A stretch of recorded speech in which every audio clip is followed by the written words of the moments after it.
দূর মসজিদ থেকে ভেসে আসলো আজানের সুর। মাইশা বসা থেকে উঠে দাঁড়ালো। তারপর আমাকে উদ্দেশ্য করে বলল, আজান দিয়েছে, চল আসরের নামাজ পড়ে নি। চল। দুজনে নামাজ পড়লাম। তারপর আন্টি রাতের খাবার রান্না করার জন্য রান্নাঘরে চলে গেল। আমি রুমে বসে থেকে কিছুক্ষণ মোবাইল টিপাটিপি করলাম। তারপর আন্টির কাছে আসলাম।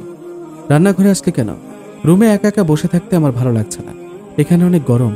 হোক গরম, এই গরমে থাকলে তোর কষ্ট হবে, তুই রুমে যা। না, যাব না। তুইও মানুষ, আমিও মানুষ। সো তুই থাকতে পারলে আমিও পারবো। উফ, কথাতে তোর সাথে পারা যাবে না। রান্না ও আরো কিছু কাজ শেষ করতে করতে মাগরিবের আজান দিয়ে দিল। দুজনে অজু করে নামাজ পড়তে চলে গেলাম। নামাজ শেষ করে আমি উঠে চলে আসলাম।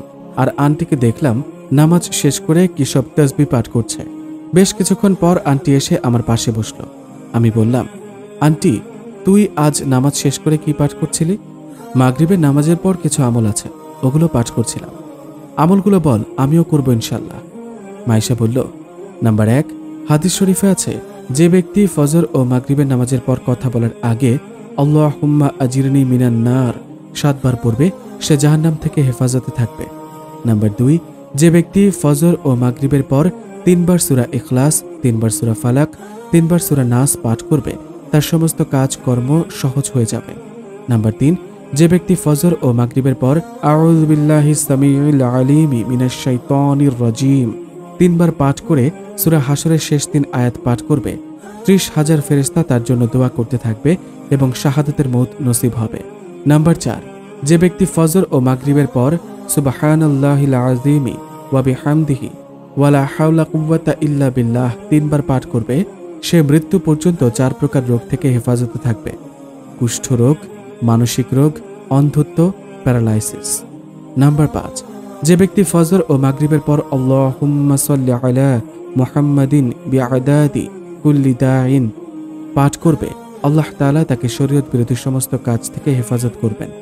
নাম্বার 6, যে ব্যক্তি প্রত্যেক ফরজ নামাজের পর আয়াতুল কুরসি পাঠ করবে, তার মাঝে ও জান্নাতের মাঝে মৃত্যুই শুধু অন্তরায় থাকবে। নাম্বার 7, প্রত্যেক ওয়াক্তে নামাজের পর কিছু তাসবিহ যা পাঠ করা উত্তম, কমপক্ষে 7 বার। ঊর্ধ্বে যত বেশি পড়বে তত নেকি পাবে। তুই কয়বার পড়িস? আর তাসবিহগুলো কি? 100 বার পড়ি।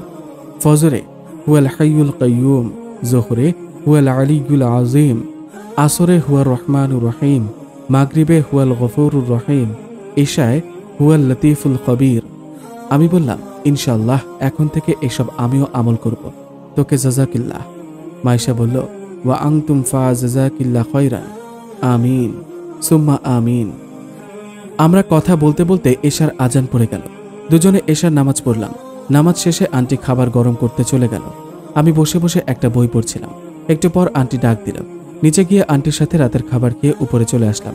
একটু পর আন্টি উপরে আসলো। আসসালামু আলাইকুম। ওয়ালাইকুম আসসালাম। অনেক রাত হয়েছে, ঘুমিয়ে পড়।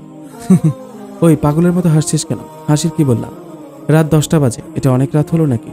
হ্যাঁ, বেশি বকবক না করে এবার ঘুমিয়ে যা। আমি তো ইরির সাথে দেখা করব, তারপর ঘুমাবো। আর ইরি তোর বড়, আন্টি বলে ডাকবে। আচ্ছা ঠিক আছে, আন্টি বলবো। তা এত রাতে ইরিকে কোথায় পাবি? কেন, আঙ্কেল সাথে আসবে তখন? তুই কি করে জানলি ইরি আজ ওনার সাথে আসবে? আমি তো নামাজ পড়ে দোয়া করেছি যেন আজ ওই মেয়ের সাথে দেখা হয়।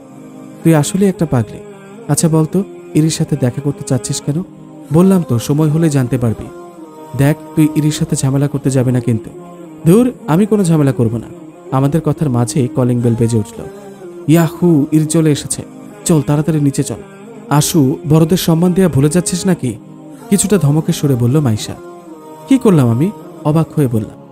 এর আগেও তো বললাম ইরি তোর অনেক বড়, তারপরও নাম ধরে ডাকছিস কেন? এরপর থেকে আর যেন না শুনি। বলবো না আর, এবার চল। তারপর দুজনে নিচে নেমে আসলাম। আন্টি গিয়ে দরজা খুলে দিল। ইরি আর শাহেদ আঙ্কেল বাসার ভিতর প্রবেশ করল। বাসার ভিতর এসে ইরি বলে উঠল, এই মেয়ে, দরজা খুলতে এত দেরি হলো কেন? সেই কখন থেকে বেল বাজাচ্ছিস, শুনতে পাচ্ছিস না? মাইশা উত্তর দেওয়ার আগেই আমি বলে উঠলাম, দরজা খোলার জন্য একটা চাকর রেখে গেলেই তো পারেন, তাহলে আর দাঁড়িয়ে থেকে অপেক্ষা করতে হবে না। মাইশা এই বাড়ির বউ, সো সম্মান দিয়ে কথা বলেন। ওই গেও ভূত, এটা কে?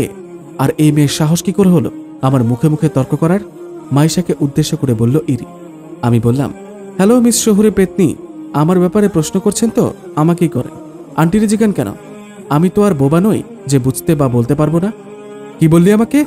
এ মা, আপনার কানে প্রবলেম আছে? আমি তো শুনেছি আপনার বাবা অনেক ধনী, তা আপনার বাবা আপনার চিকিৎসা করেননি? আমার কানে প্রবলেম আছে? প্রথমে ভেবেছিলাম প্রবলেম আছে, এখন বুঝলাম প্রবলেম নেই।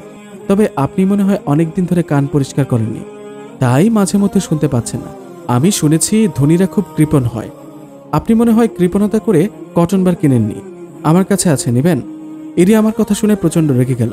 তারপর শাহেদ আঙ্কেলকে বলল, শাহেদ, তোমার সামনে আমাকে এই বেয়াদব মেয়েটা অপমান করছে, আর তুমি চুপ করে আছো? শাহেদ বলল, এই মেয়ে তুমি। আঙ্কেলকে থামিয়ে দিয়ে বললাম, দেখুন আঙ্কেল, মাইশাকে যখন অপমান করা হয়েছে তখন আপনি কোনো কথা বলেননি, চুপচাপ ছিলেন, তাই এখনো আপনাকে চুপ থাকতে হবে। তুমি আমার বাসায় এসে আমাকে আদেশ করছো। আমি কি করব না করব সেটা কি তুমি বলে দেবে নাকি? এটা আদেশ নয়, তবে আপনার কাছে যদি মনে হয় এটা আদেশ তাহলে তাই। মাইশা বলল, আশু, তুই কি শুরু করলি বলতো? বড়দের সাথে কিভাবে সম্মান দিয়ে কথা বলতে হয় ভুলে গেছিস নাকি? ইরি বলল, সম্মান দিবে কি করে? সম্মান দেওয়া শিখিয়েছিস? তুই যেমন বেয়াদব তেমনি তোর বোনের মেয়েটাও বেয়াদব। আমি বললাম, সম্মান কেবল তাদেরই প্রাপ্য যারা সম্মানের যোগ্য। সম্মান পেতে চাইলে আগে দিতে হয়। বেয়াদবের মতো ভাষা বলছেন নিজে, আর বেয়াদব বলছেন অন্যজনকে। অবশ্য যে যা সে অন্যকে তাই ভাবে। শাহেদ বলল, আয়শা, তুমি কিন্তু বেশি বাড়াবাড়ি করছো। মেহমান হয়ে আসছো, মেহমান হয়ে থাকো, না হলে কি? হ্যাঁ, কি করবেন আপনি? আপনাকে আমি চুপ করে থাকতে বলেছি, চুপ করে থাকুন। আমি তোমার কথা মানতে বাধ্য নই। আমার কথা তো আপনাকে মানতে হবেই হবে। যদি আমার কথা না শুনেন তাহলে আপনার মা বাবার কাছে সব তথ্য পাঠিয়ে দেব, তখন বুঝবেন কত ধানে কত চাল। আমার কথা শুনে শাহেদ আঙ্কেলের মুখ ফ্যাকাশে হয়ে গেল। তারপর আমতা আমতা করে বলতে লাগলো। শাহেদ বলল, তথ্য পাঠিয়ে দিলে কি হবে? হ্যাঁ, আমি আমার মা বাবাকে ভয় পাই নাকি? ও আচ্ছা, ভয় পান না? না, ভয় পাই না। ওকে, আমি তাহলে ফোন করে সব বলে দিই। ইরি বলল, মাইশা, তোর বোনের মেয়ের ভালো চাইলে ওকে সাবধান কর। যদি বেশি বাড়াবাড়ি করে তাহলে এর ফল কিন্তু খুব খারাপ হবে। কথাটা মাইশার কানের কাছে গিয়ে বলল। মাইশা বলল, আশু, তুই উপরে চল। কথাটা বলেই আন্টি আমার হাত ধরে টানতে টানতে উপরে নিয়ে যেতে লাগলো। আরে ছাড়ো আমাকে, আমি উপরে যাব না। হাতটা ছাড় বলছি। মাইশা আমার কোনো কথা শুনল না, সোজা রুমে নিয়ে চলে আসলো।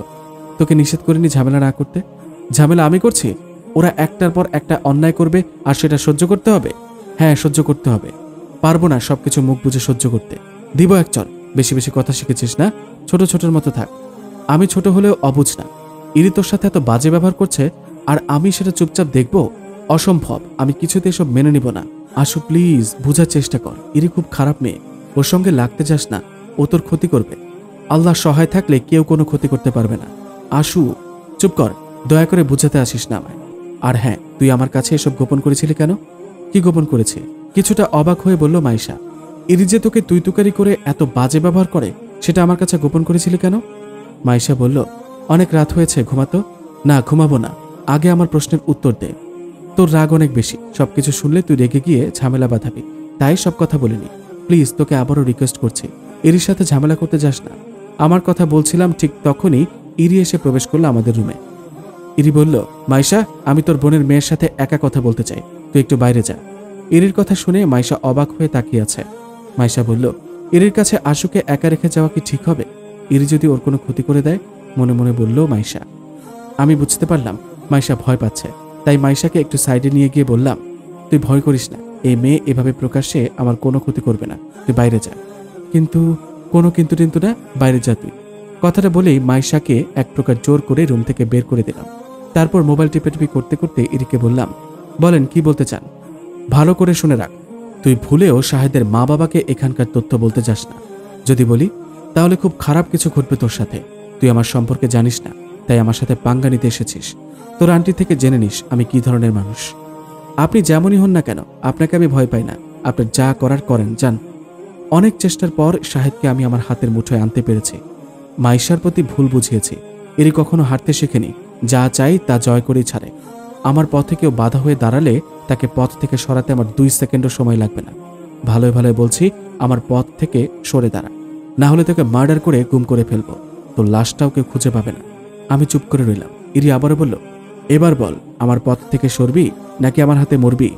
আমার যা বলার তা তো আমি আগেই বলে দিয়েছি যে আমি আপনাকে ভয় পাই না, আপনার যা করার করেন। ফোন টিপাটিপি করতে করতে উত্তরটা দিলাম। ইরি বলল, তোর মরার খুব ইচ্ছা জাগছে তাই না? ঠিক আছে, দেখ তোর কি হাল করি আমি। কথাটা বলেই ইরি চলে যাওয়ার জন্য পা বাড়ালো।